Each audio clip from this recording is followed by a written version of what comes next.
Assalamualaikum warahmatullahi wabarakatuh.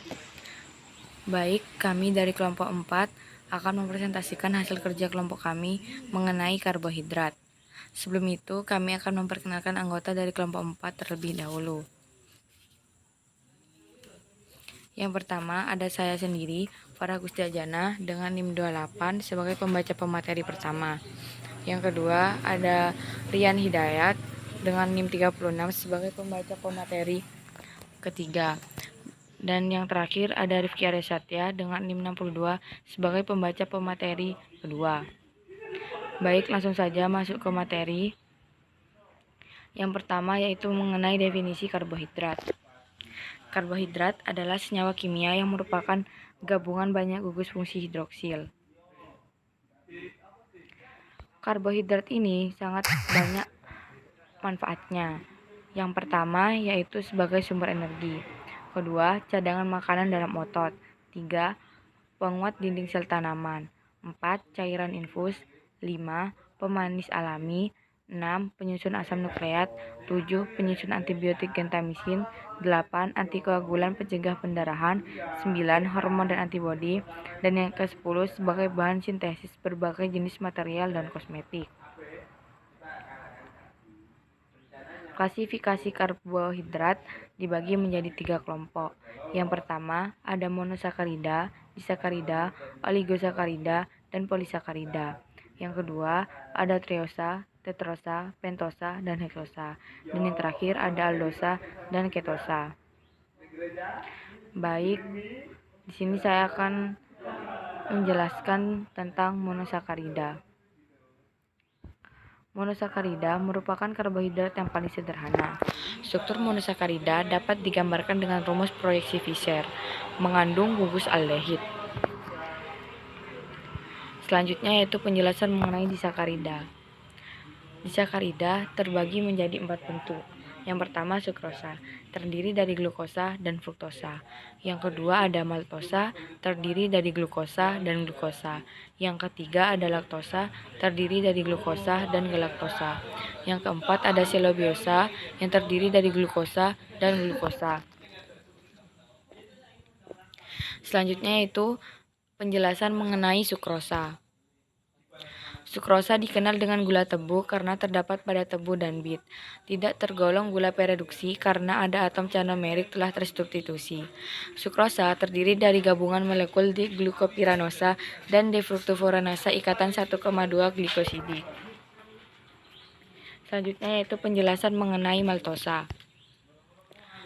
Maltosa terdiri dari hidrolisis parsial amilum, merupakan gula pereduksi karena ada atom C-anomerik telah tersubstitusi. Terdiri dari gabungan molekul D-glukopiranosa dan D-fruktofuranasa ikatan 1,2 beta-glikosidik.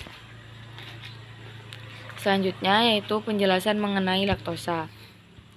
Laktosa terdapat pada susu, merupakan gula pereduksi karena ada atom canomerik yang belum tersubstitusi.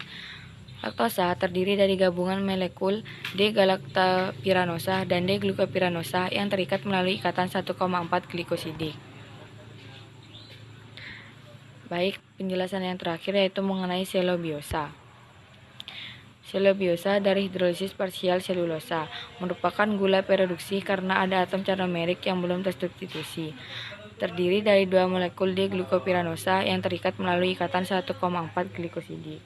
Baik, selanjutnya akan disampaikan oleh Rifki Aryasatya.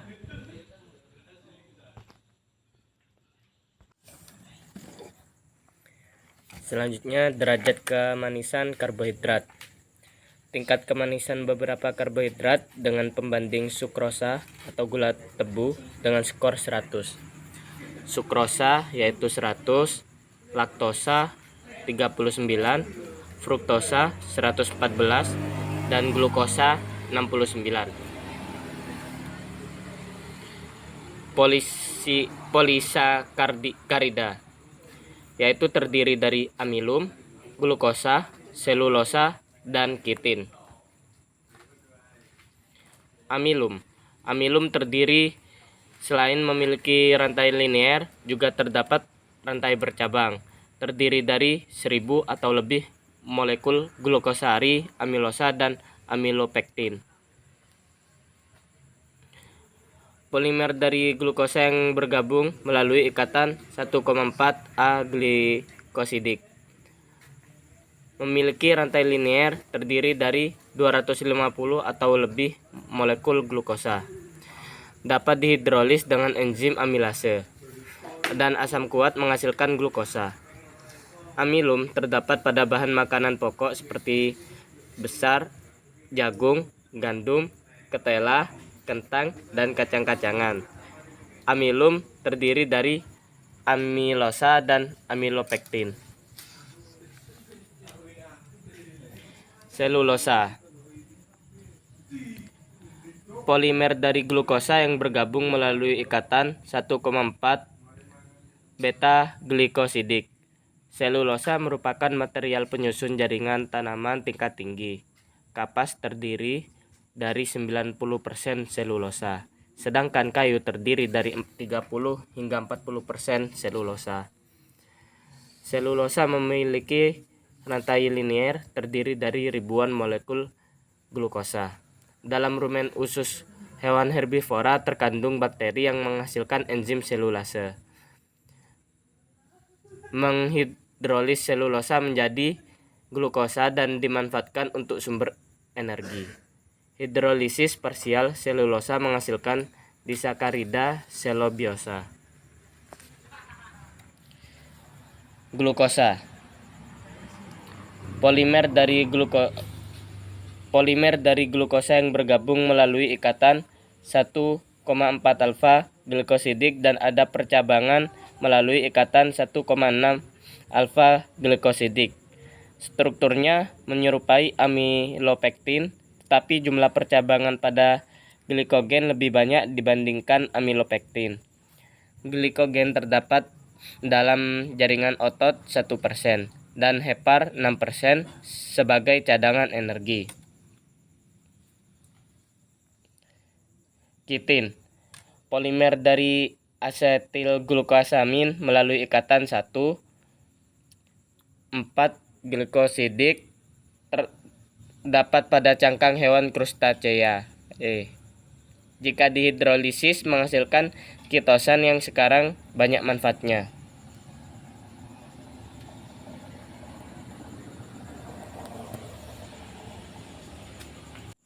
Baik, untuk selanjutnya akan dilanjutkan oleh Saudara Rian Hidayat. The fate of glucose. Produksi ATP. Sel yang dibutuhkan immediate energi glukosa dioksidasi untuk menghasilkan ATP.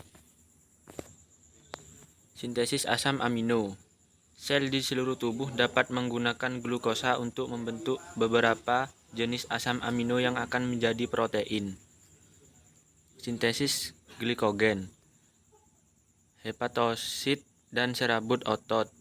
Glikogenesis glikogen polisakarida. Kapasitas penyimpanan glikogen hati 125 gram. Otot skelet 375 gram. Sintetis trigliserida saat glikogen storage area penuh. Hepatosit dapat mentransform glukosa menjadi gliserol dan asam lemak. Lipogenesis deposit TG di jar adiposa.